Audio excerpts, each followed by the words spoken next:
CGTN, China Global Television Network.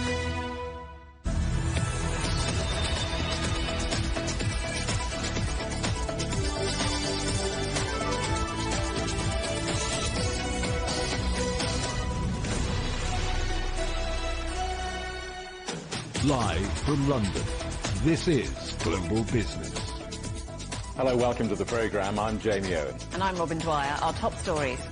The European Central Bank fails to steady nerves after US banks swoop in to rescue First Republic with a $30 billion bailout. We'll be assessing what European investors make of this banking turmoil and whether this is the end or the beginning of a financial crisis. Brewing hangover and a headache for Hungary's beer makers as the country battles high inflation. And Spain celebrates with these statues and hopes Valencia's Festival of Fire will draw in the tourists. We begin with China's President Xi Jinping, who will travel to Russia next week to hold talks with President Vladimir Putin. Beijing has confirmed a two-day trip by Xi, which the Kremlin says was at the Russian leader's invitation. China's foreign ministry says the visit aims to foster peace. Last month, Beijing published a 12-point plan outlining a political resolution to the war in Ukraine. And while Ukraine is expected to be a priority, China says the trip's also an opportunity to boost ties and cooperation in a number of areas. During this visit, President Xi will conduct an exchange of views with President Putin on bilateral relations and on major international and regional issues of mutual interest, boost strategic coordination and practical cooperation between the two countries, and inject new impetus into the growth of bilateral ties. Well, our correspondent Dong Shui in Beijing watched China's foreign ministry announce the visit. Well, first, Wang called this trip to be a friendship visit that to, further deepen the mutual trust and understanding between China and Russia and to strengthen the ages of friendly political foundation. And second, it is going to be a journey of cooperation, as he said, as President Xi will continue advanced cooperation that is mutually beneficial to both countries in various fields, or to deepen synergy between the Belt and Road Initiative as well as the Eurasia Economic Union. Well, China and Russia had kept a very long time cooperation in fields like agriculture, high tech, digital economy, aerospace and trading services. So there are high expectations of expanding the scale of operations in these areas after President Xi's state visit. And third, the trip, according to Wang Wenbin, will be a peaceful one, and that the two sides will continue to promote democracy in international relations to build a multipolar world, to improve global governance and contribute to the world development and progress. He again stressed the bilateral relations between China and Russia were based on the principles of non-alliance, non-confrontation, and the non-targeting of third parties. He then reiterated China's positions, that is to promote peace talks, and said a political settlement was the only way to resolve political disputes. And he said, and I quote, that China will continue to play a constructive role in the political settlement of the Ukraine crisis. Russia says it's hoping a number of agreements will be signed during Xi's visit. Well, let's talk to our correspondent Stuart Smith in Moscow. Stuart, what more is Moscow hoping to achieve with this visit?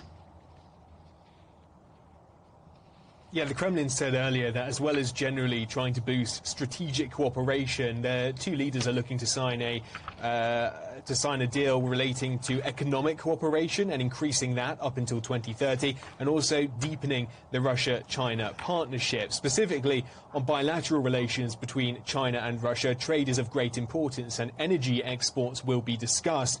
As Russia was sanctioned by mostly Western nations after its so-called special military operation, China has absorbed a lot of Russia's exports instead, and trade increased in terms of exports from Russia to China by 43% year on year. Indeed, bilateral trade in general up 30%, and it's clear that these two leaders would like to boost that after the visit next week. In terms of Ukraine, Russia has said it will be discussed with President Xi Jinping, and also there will be some discussion of Russia's what the Kremlin called settlement plan. However, the Kremlin has made it quite clear that at the moment it doesn't see the conditions for any sort of peace talks, because only military activities can fulfill Russia's currently stated aims in Ukraine. Variously, there's also talk about military technical cooperation. China and Russia will speak about that, but the Kremlin and Beijing do continue to deny there has ever been any discussion about, or will be a discussion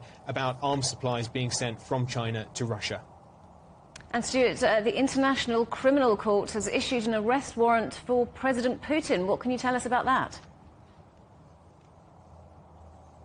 Yeah, that's right. So President Putin and the Children's Rights Commissioner have, according to the ICC, potentially, this is all allegations, been involved in two crimes: the unlawful deportation of a population, in this case children, and also the unlawful transfer of children from what it calls occupied areas of Ukraine to Russia. The ICC prosecutors say that this has happened at least as early as the 24th of February 2022, and they believe that Vladimir Putin, the president, has some degree of individual criminal responsibility. Now, swiftly responding to this, the Foreign Ministry spokesperson has said that Russia is not a party to the Rome Statute of the International Criminal Court, and therefore it has no obligations under this arrest warrant, and any of these decisions from the ICC in The Hague have no meaning for Russia. So it sounds like Moscow's not going to react to this, but we've yet to hear from the Kremlin what it's saying. In general, Russia has never admitted to committing any war crimes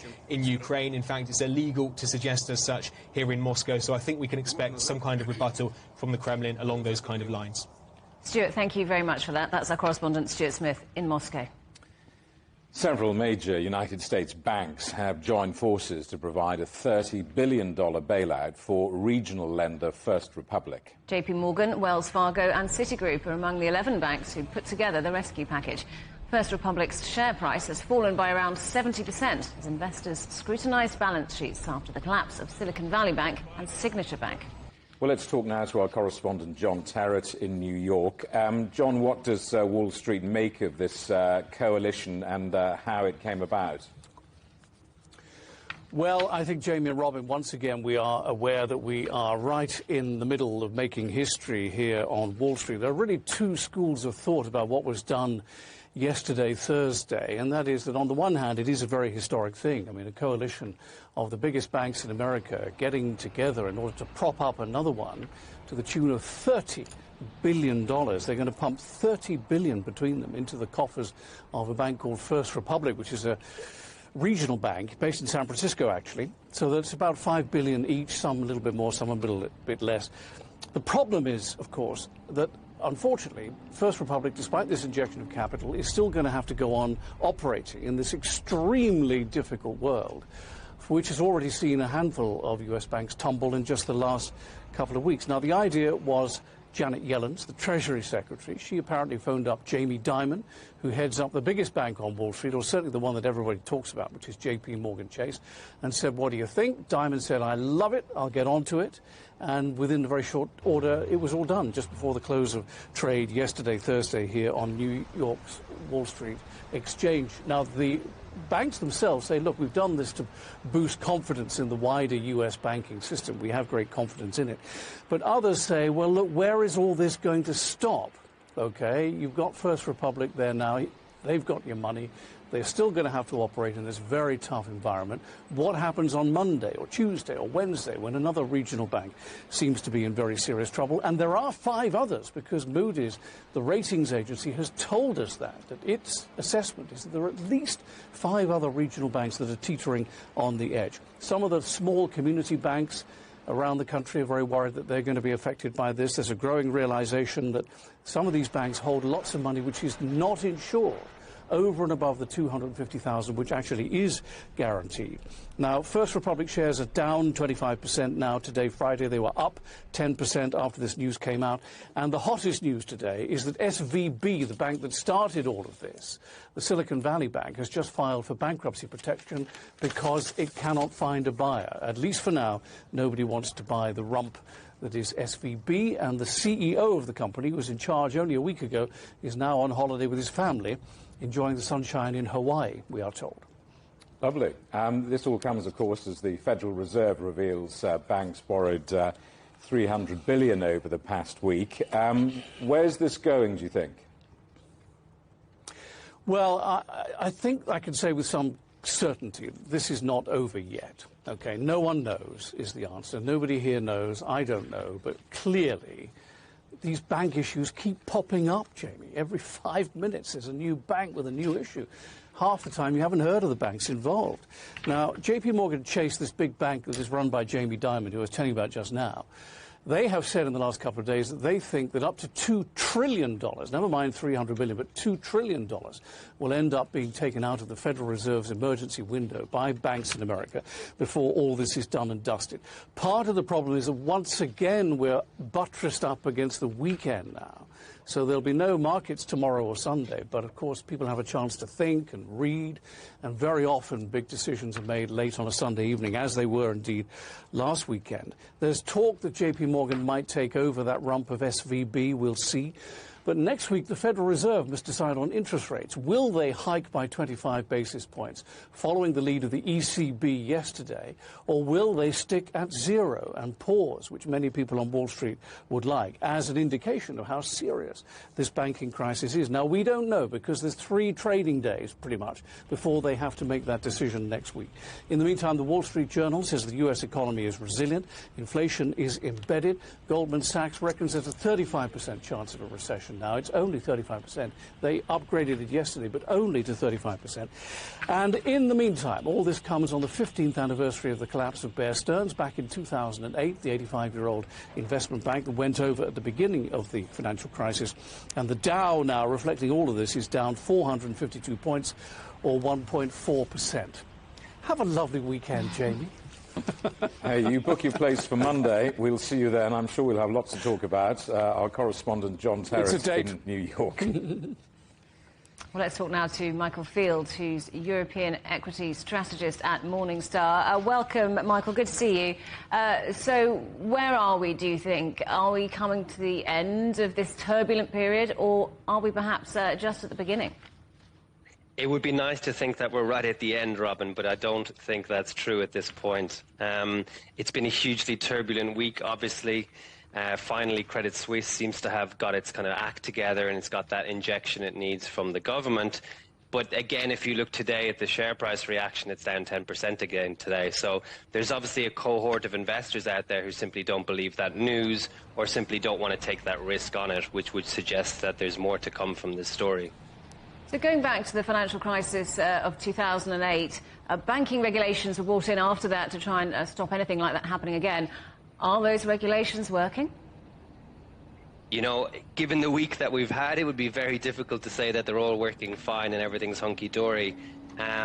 But there's some truth in that sentence that, look, we've been 15 years since the GFC. We've been through a period of very low interest rates when banks have kind of been struggling to make profits as a result of that.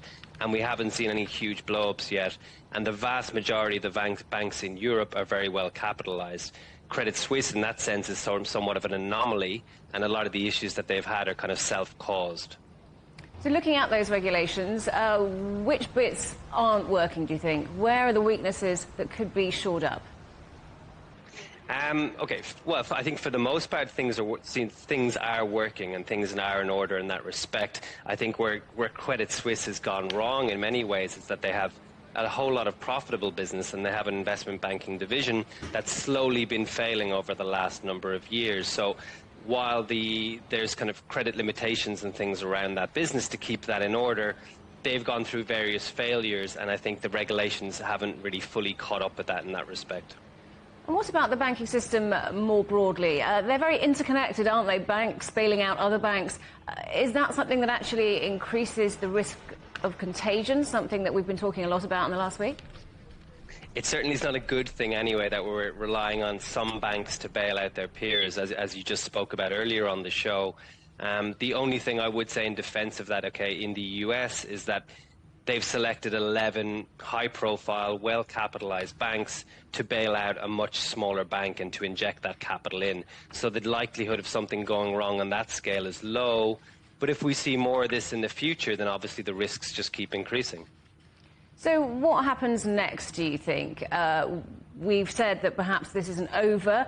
What's the answer? How can we stem the tide, if you will? I think certainly what happened during the week has kind of bought Credit Suisse some time at least. What they need to do now is kind of restructure and try to wind down that investment bank as quickly as possible and orderly as possible. And peers need to kind of reduce their counterparty risk to Credit Suisse, which has already been happening as well. So I think really what we take from this is that this whole situation has been a wake-up call to banks that they need to get their act together in areas where they haven't in the past, and they need to ensure kind of and restore that confidence in the banking system, if you will. Michael, thank you very much. Good to talk to you. That's Michael Field from Morningstar. And we will pick up on what Michael was saying in more detail, because, of course, still bumpy times for European banks. Next up, Credit Suisse slides again, despite that guarantee of a bailout.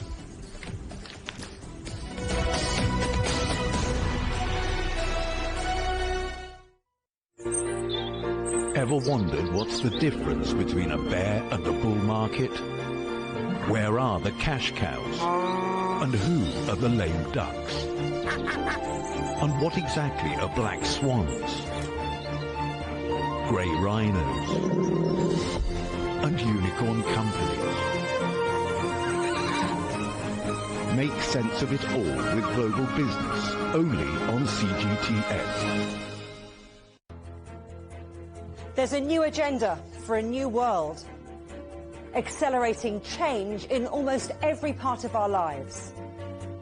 It's shifting the norms of how we work, travel, and connect. How we think, interact, and develop. It's a new reality, a new agenda with me, Juliette Mann.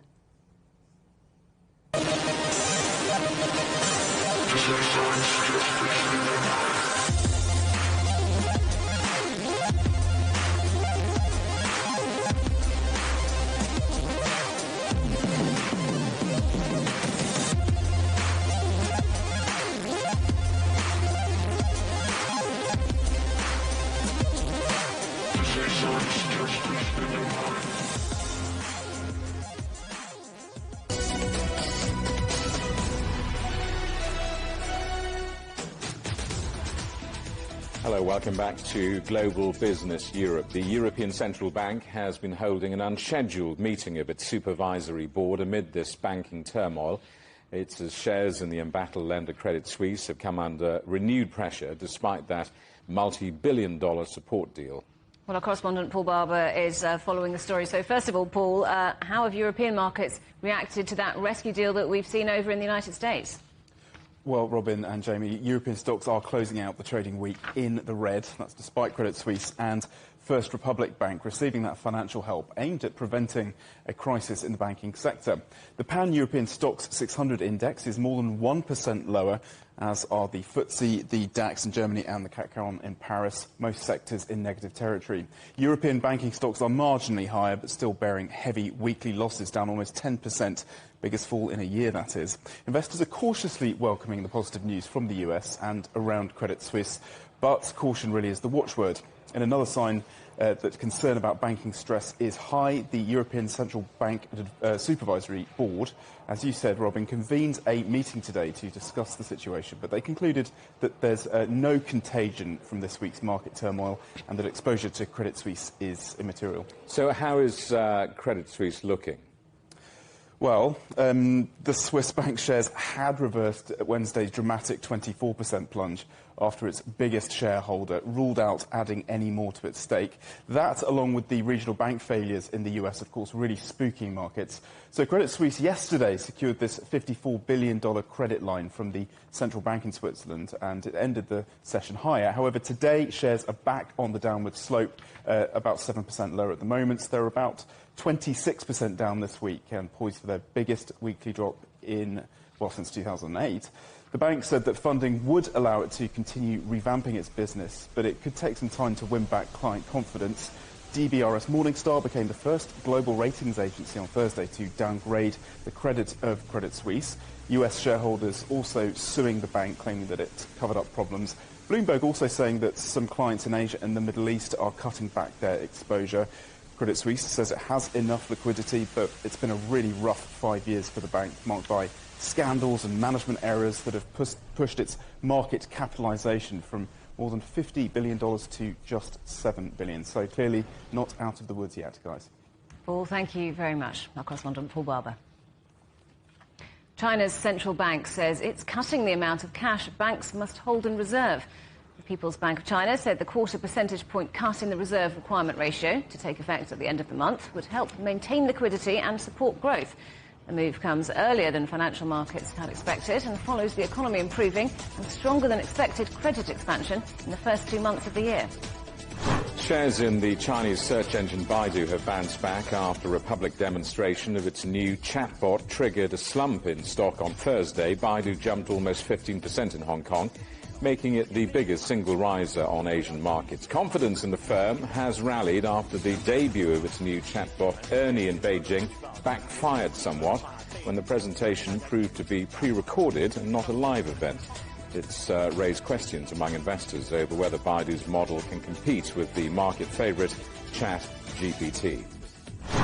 Ford is recalling more than 1.5 million vehicles in the United States to fix leaky brake hoses and windshield wipers that are easily breakable. The recall mostly affects Fusion and Lincoln MKX models rolled out between 2013 and 2018. Owners are being contacted to bring their vehicles in for repairs. Rolls-Royce has received funding to build a nuclear reactor to power a base on the moon. The UK Space Agency is giving the British company $3.5 million for the project. Rolls-Royce engineers and scientists will look at whether nuclear power could one day provide energy for life support, communications and experiments on a lunar base. The government of French President Emmanuel Macron is facing votes of no confidence after bypassing Parliament to force through controversial pension reforms.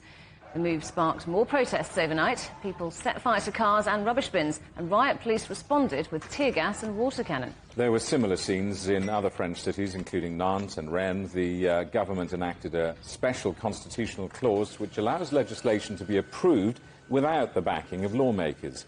The highly unpopular bill raises the retirement age from 62 to 64. Well, let's talk to our correspondent Ross Cullen in Paris. Ross, these are pretty difficult scenes. Just tell us more about these confidence votes.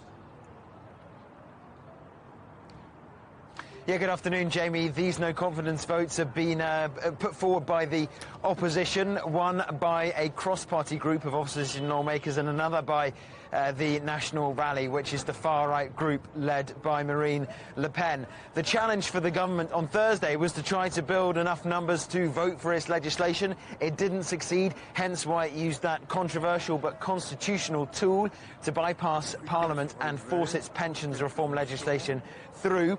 The challenge now for the opposition is to try to build enough numbers of lawmakers who say they will vote for the motion of no confidence.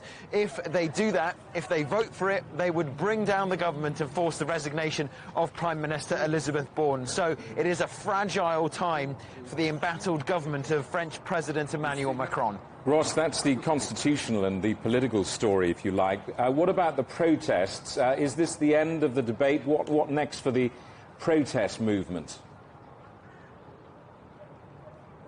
Absolutely not the end of the protest movement, Jamie. The unions have said that the use of the government by the government of this 49.3 special constitutional tool that allows them to bypass Parliament is going to be a boost to their efforts, is going to be an acceleration to their efforts, is calling more people out onto the streets, going to be reboosting their protest movement. They've already set out Thursday, the 23rd of March, as the day for the next mass mobilisation across the country of protests and marches. There could well be some smaller rallies this weekend. So in terms of the protest movement, Jamie, absolutely not going to go away, and they do believe that they will be able to call more people out onto the streets next Thursday to try to force the government to scrap the reform it just passed. Ross, thank you for that. Our correspondent Ross Cullen in Paris. Well, let's talk now to Douglas Yates, who's a Doctor of Political Science at the American Graduate School in Paris. Welcome to the programme, Douglas. So are we at the point where President Macron's government could actually end up falling on one of these confidence votes? Well, it's interesting. In absolute numbers, the opposition outnumbers the government. But unfortunately, the opposition is divided between the right and the left. And so far, the extreme left formation, NUPES, which could create enough of a majority to overthrow the government, refuses to vote with Marine Le Pen. And it was Marine Le Pen and Le Rassemblement National that tabled this motion of censure. So you need an absolute majority to win. And Elizabeth Borne and her government have already passed through two such motions. So far this technique's worked. I wouldn't be surprised to see her survive this motion, but she might be replaced by Macron. Clearly damaging, though, for Macron, whatever the result. Why is he so determined to stake his career on this particular issue surrounding pension reform? Yeah, well, you know, before his re-election campaign, he promised to do this, and he ended up losing his majority in Parliament because of this promise. And he stubbornly proceeded, and people don't understand because it doesn't make good political sense.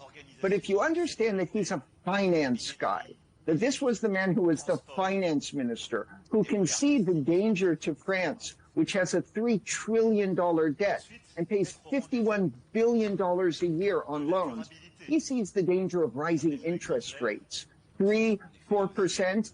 If you can imagine what 3 or 4% mean, he's estimated that if they don't reform pensions, there will be 250 to 500 billion euros more in debt over the next 2 decades. So he wants to balance the budget and send a strong message to financial markets. And he's willing to take the political costs in exchange for that. Raising the retirement age is an issue that applies around the world, people living longer. Why is it so difficult in France to up that retirement age? Well, first, they've got a big public sector. And a lot of the retirements we're talking about are retirements in the public sector, public transportation, people who, you know, are firemen, people who work in offices at the various administrative staffs. And those people have fairly good retirement. They've got a minimum retirement age that's reasonable. If they want to take it, they can, and a maximum retirement age after which they won't be penalized. And they're the most highly organized groups in society.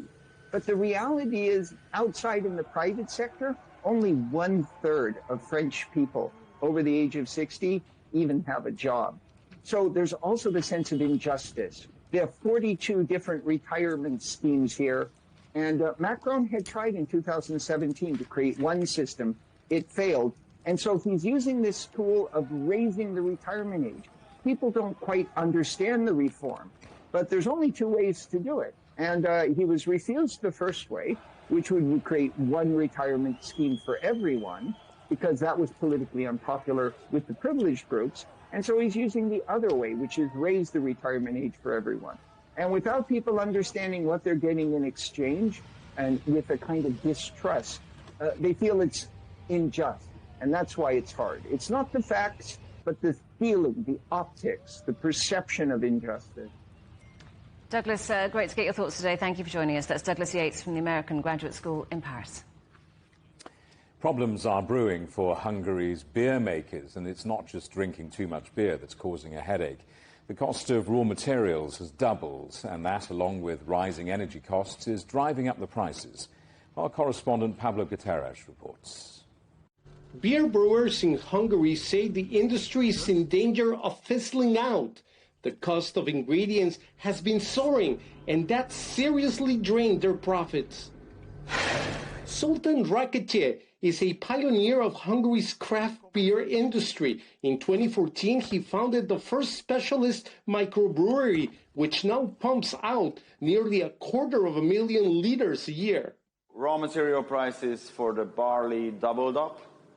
Energy prices went up from anywhere from 300 to 1,000%. A key reason for the rising cost of barley and other grains is the recent wave of severe droughts in Europe. The energy crisis has also taken a toll on brewers, but that's not all. Even the cost of bottling beer has increased. Just 4 companies are responsible for most of Europe's glass production, and one of them has factories in Ukraine that have been affected by the fighting. There's even a shortage of aluminum to make beer cans. It doesn't really matter how much you wanted to pay for those. You couldn't get it because the capacities of the manufacturing companies were limited. Some pub owners in Budapest have been forced to close after wholesale costs soared by up to 40%. Among them are bars owned by Daniel Bard, who also happens to be a Hungarian beer historian. We are hit very hardly, and we're all looking for escape routes. It's not like sailing on an ocean, it's like sailing in a storm. So yeah, we are in a hard situation, that everybody is, basically.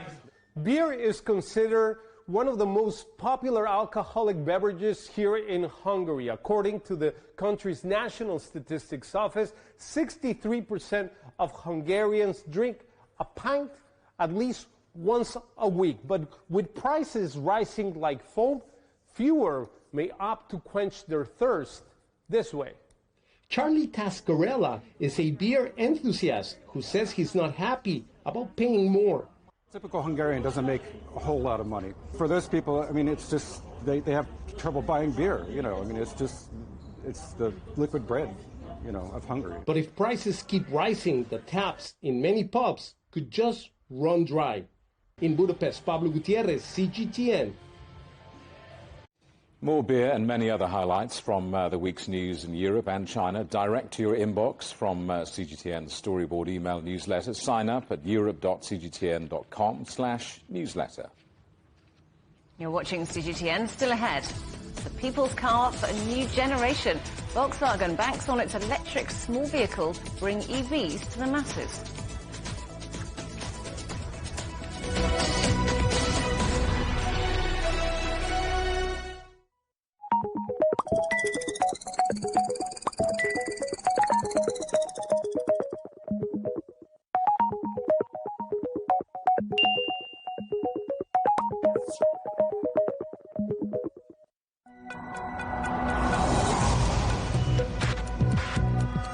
Each day, there are millions of stories. Each one can open new perspectives, new possibilities. Wherever you look, we are there. To see, discover, explore. We put the pieces together to find what really matters to you. All around the world, all around the clock. Our reporters are at home across the globe. From our headquarters in Beijing and production centers in Washington, Nairobi, and London, China Global Television Network. Stories from across the globe, reaching people across the globe. CGTN. See the difference. Facing the unknown is always difficult. In a world in turmoil, it's easy to lose orientation. But when the storms come, we have to see the possibilities, reinvent, find new opportunities, discover a path forward. CGTN. See the difference. What do we mean when we talk about the difference? Brazen axe. The difference is in the detail, the background, Defense ministers from the wider angle and perspective of every story. Wherever the story may be. CGTN. See the difference.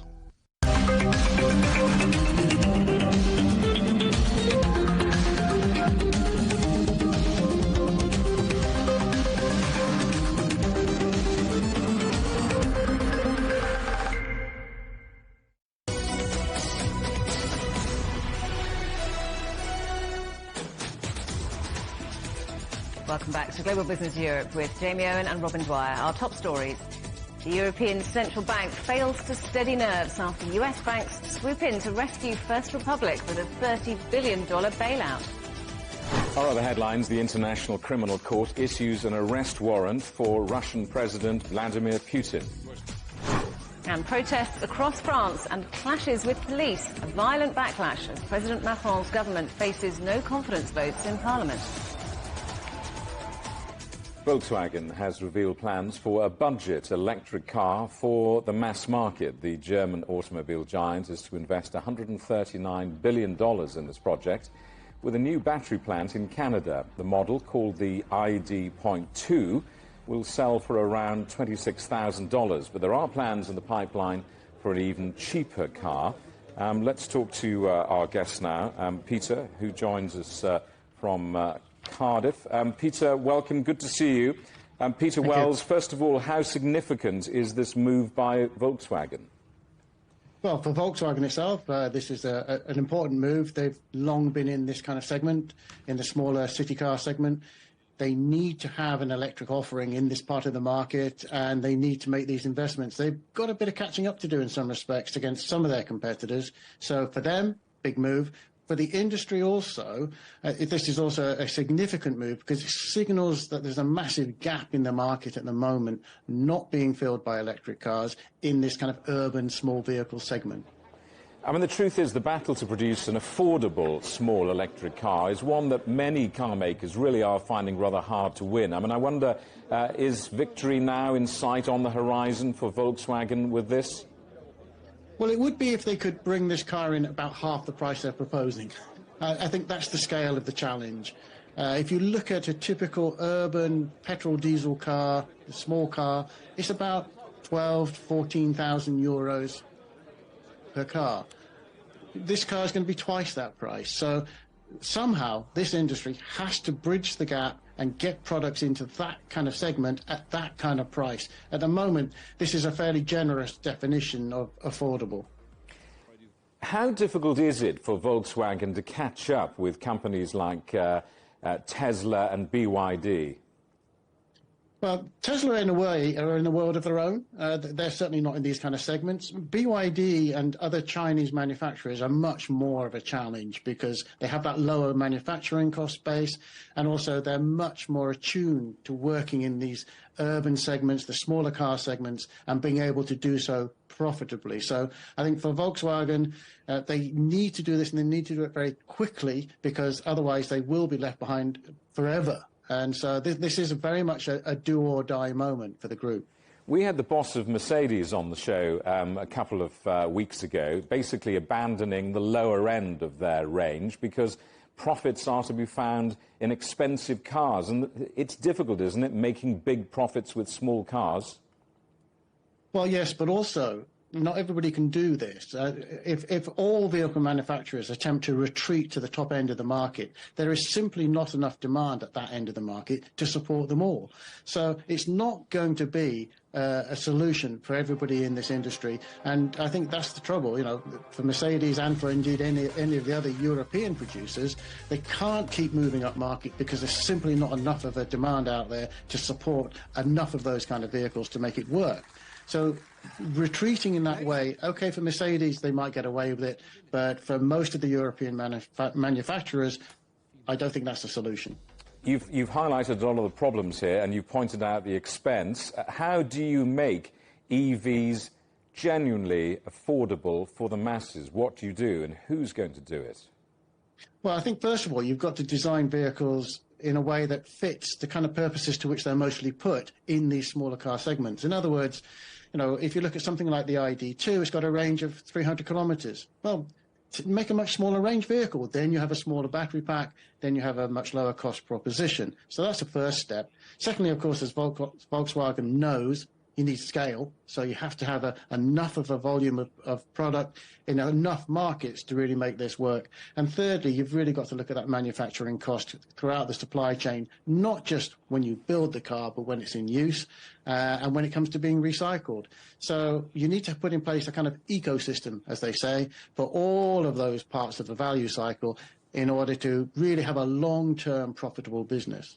Peter, good to see you. Thanks for coming on the programme again. Peter Wells, Director for the Centre for Automotive Industry Research at Cardiff University.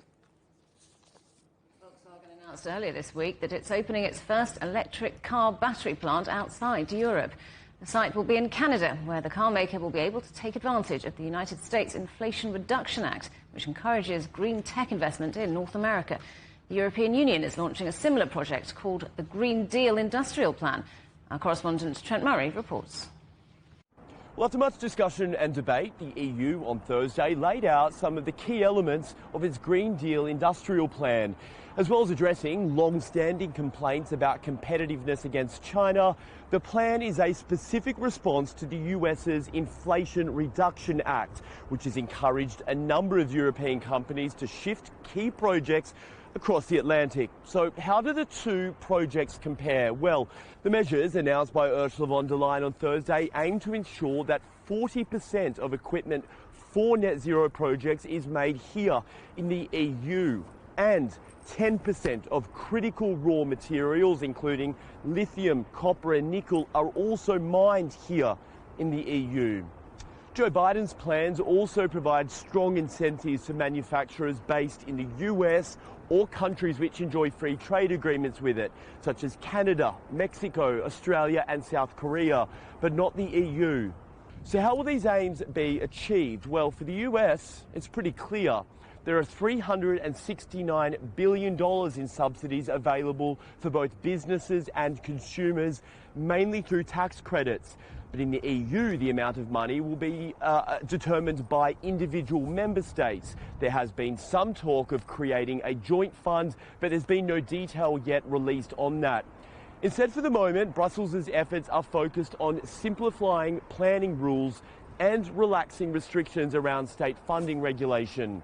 Businesses are still digesting the measures announced by the EU, and some decisions had already been taken by totemic European companies such as Volkswagen to prioritise accessing US subsidies.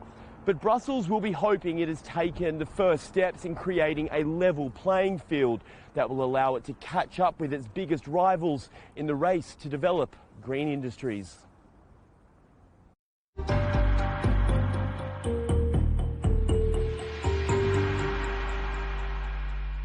Slovakia has become the second NATO member to announce it's sending fighter jets to Ukraine. Slovak Prime Minister Eduard Heger says 13 Soviet-era MiG jets will be sent to Kyiv and announced plans for further air defence support in the coming weeks.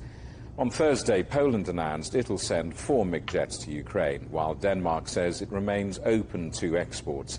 However, the United States and Germany continue to rule out sending air defence systems. Turkey's President Erdogan says the Turkish parliament will begin ratifying Finland's NATO bid. Erdogan was speaking alongside Finnish President Sauli Niinistö, who says Helsinki won over Turkey by promising to crack down on militant groups. But Ankara is still unwilling to endorse Sweden's bid. Both Nordic countries applied last year to join the Transatlantic Pact, but were held up by Turkey, which is seeking concessions over what it says are terrorist groups operating in both countries. The parliaments of all 30 NATO members must ratify newcomers. Well, let's talk to our correspondent, Michal Bardavid in Istanbul. Michal, what did President Erdogan and President Niinistö have to say?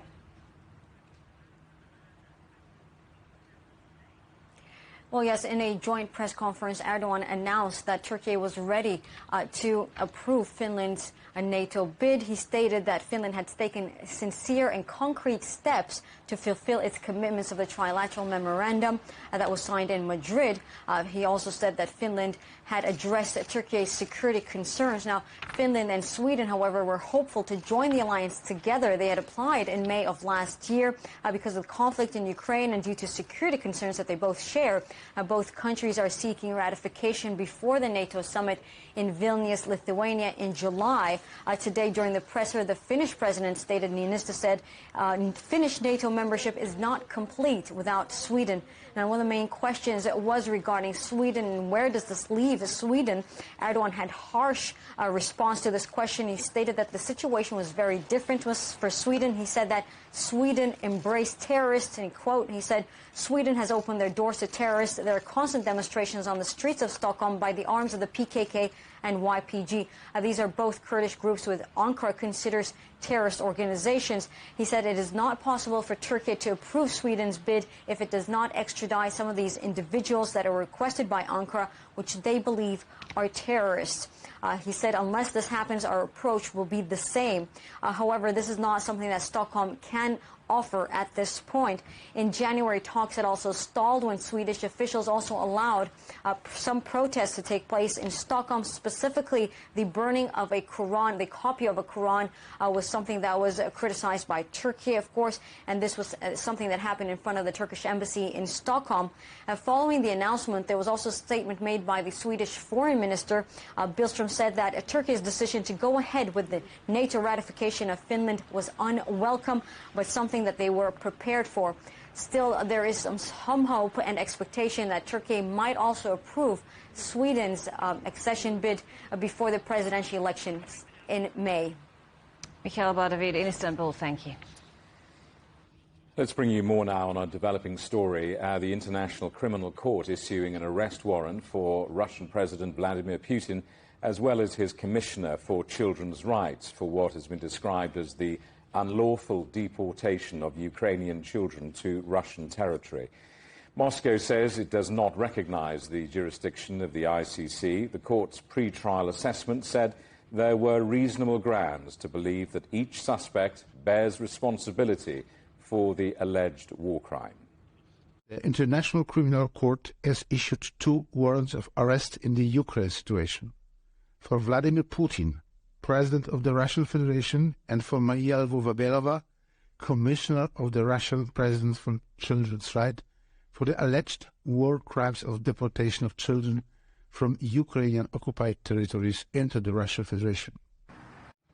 New Zealand has become the latest country to ban video sharing app TikTok on devices for government staff. It follows similar moves by the United States and the UK. The Chinese-owned app has faced criticism over security and the use of private data.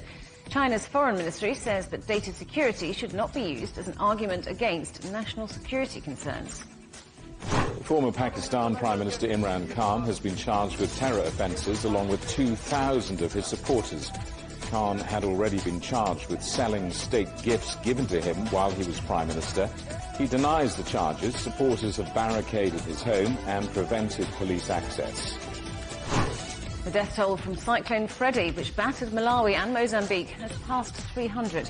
Many people are still unaccounted for.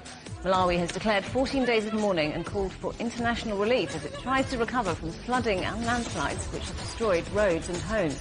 The storm is one of the longest-lasting cyclones, making landfall twice. Rain and power cuts are hampering search and rescue efforts. Many people know China's Sichuan province for its world-famous cuisine, but not many know that it's also a major grower of edible mushrooms, a large proportion of which are exported to Europe. CGTN's correspondent Guo Tianqi reports. For much of the natural world, spring is the time of renewal, and it's no different for these edible fungi known as morchella, not only out in the wild, but also in greenhouses. Here in Jintang County, on the outskirts of Chengdu, they have cultivation down to a fine art. Farmers are looking forward to harvesting more than 270 hectares of morchella this year. We have been planting morchella for more than 10 years. The technology was not mature at the beginning. Sometimes there was no harvest, but now we can adjust the temperature, humidity, and even wind in the greenhouse through our experience. And the output of each greenhouse has been stable at a half-ton in recent years. Edible mushrooms are one of the economic pillars in Jintang County. They've been growing here since the 1980s and include more than 30 different breeds. About 30% of the nation's total production of morchella is accounted for by this region. And the morchella from more than 10 provinces, such as Shanxi, Guizhou, and even Fujian, are traded and packed here because of the whole industrial chain and scale effect.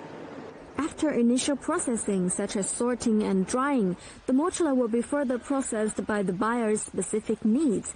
And those buyers aren't just in China. We export morchella to 32 countries and regions around the world, including France, Germany, The taste morsula here in the greenhouse is very close to white breed, so it is very popular in Europe. China's exports account for more than half of the global market for cultivated mochila. In Europe, for example, dried mochila can sell for $160 per kilo. While Europeans tend to prefer them small, the bigger ones do well in the domestic market. People are better off now. With greater purchasing power, they tend to buy the biggest mochilas, and I think they also taste the best. Wang said the demand for mochila has been exceeding supply for many years, but they hope the scale of their operation here can soon help meet the demand. 郭天琪 CGTN, Chengdu, Sichuan Province. You're watching CGTN. Still ahead. Now, there's a nice red. How artificial intelligence is changing the look of the beauty industry.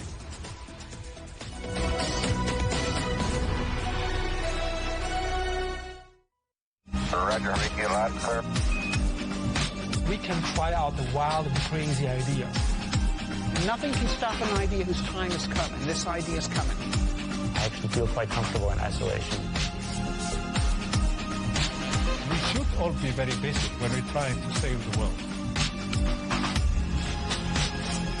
Awesome!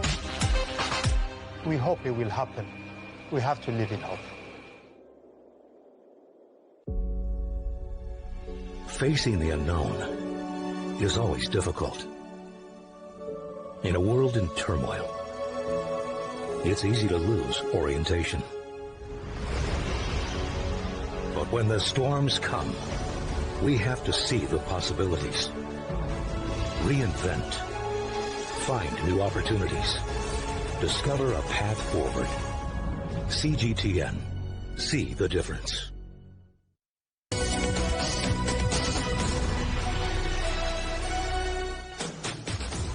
Hello, welcome back to Global Business Europe. It's known as Valencia's Festival of Fire. La Fallas is one of Spain's biggest parties. It was added to UNESCO's Intangible Cultural Heritage of Humanity list in 2016, and the Spanish Tourism Office is hoping it will entice Chinese tourists. Our correspondent Ken Brown reports from Valencia.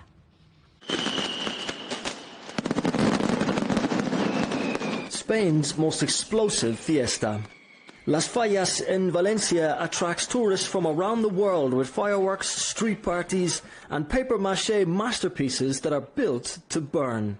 Valencia was the last stop on the old silk route, and between the firecrackers and the traditional silk dresses there is a strong Chinese connection. The 2023 edition of Las Fallas has coincided perfectly with the reopening of the Chinese tourist market. Here in Valencia, in Fallas, we have the beautiful sunshine, and my emotion is like this. It's kind of like sunshine. I'm so happy to be back to the global travel. Gorgeous. Festivals like this one are a huge hit amongst tourists traveling to Spain and help keep alive traditions that sometimes date back hundreds of years. While this one might not be quite as well known as the running of the bulls in Pamplona or the tomato throwing festival La Tomatina, Las Fallas brings in over $60 million for the local economy. Almost 1 million Chinese tourists arrived in Spain in 2019, and they left more in the local economy per person than visitors from any other nation. China is by far the biggest outgoing tourist market on the planet. Chinese travelers took 155 million trips in 2019, spending over $255 billion abroad. This group of tour operators, journalists and influencers has been brought by the Tourism España office from Shanghai, Beijing, Hong Kong, Shenzhen and beyond to promote Spain back home. This is the first time that Chinese tour operators and journalists go out from China and come to Europe, and Spain has been the first country to organize that. In this case, they are coming to Valencia and they are enjoying Las Fallas. The Festival of Fire in Valencia is all about spring exploding into life.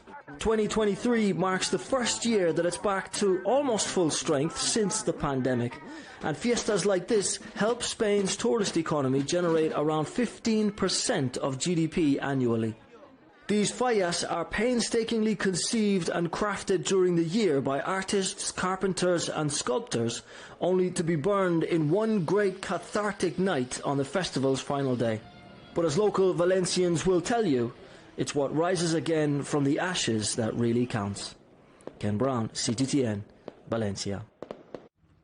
Now, artificial intelligence is revolutionising the beauty industry. Whether it's a skincare diagnostic selfie or trying out digital shades of lipstick, the technology provides a wide range of solutions for cosmetic brands and consumers. Our correspondent Tony Waterman explains. When it comes to makeup, there's nothing quite as powerful or eye-catching as a bold red lip. It screams confidence and strength. The color dates back 5,000 years, a favorite of ancient Egyptians who crushed female insects to extract carmine, a rich, deep red pigment. It's a process still used by most cosmetic brands today. There are 70,000 female insects and 1 pound of carmine.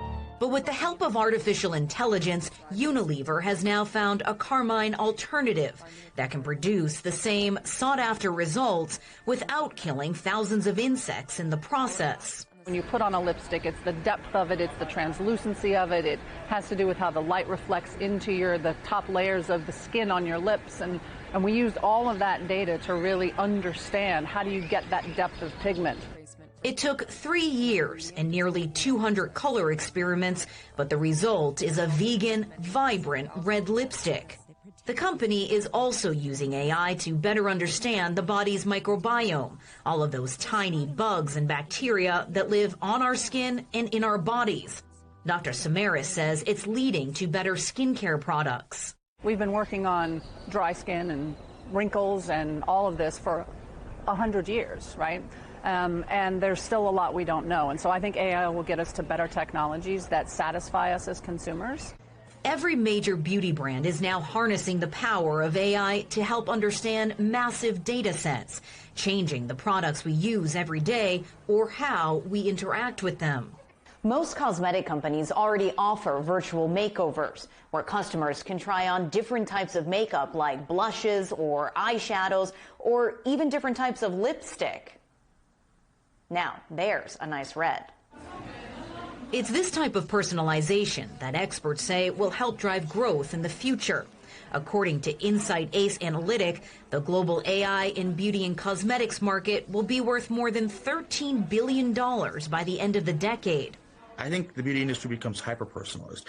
I actually see technology enabling the major beauty brands to all kind of become their own social medias, if you will, where a buyer gets their free account, and on their free account they have all of this AI access, which can tell them what they might want to do, what they could do. Then consumers buy the products with the simple click of a button. And research has shown that personalized shopping reduces the chances of returns, bolstering companies' bottom lines. The beauty industry getting a facelift thanks to the power of artificial intelligence. Tony Waterman, CGTN, Austin, Texas. The headlines again. The European Central Bank fails to steady nerves after US banks swoop in to rescue First Republic with a $30 billion bailout. Our other headlines, the International Criminal Court issues an arrest warrant for Russian President Vladimir Putin. And protests across France and clashes with police. A violent backlash as President Macron's government faces no confidence votes in Parliament. And that's it for Global Business Europe. Thank you for watching. There's more on all our stories at europe.cgtn.com, and do follow CGTN Europe on Twitter, Facebook and Instagram. We're on smart TV apps, Roku, Apple TV, Amazon Fire and Android TV, YouTube, Dailymotion, CGTN.com and the CGTN app, and in the UK on Freeview. Coming up next on CGTN, it's Africa Live. We'll see you again on Monday, same time, same place. From all of the team here in London, goodbye.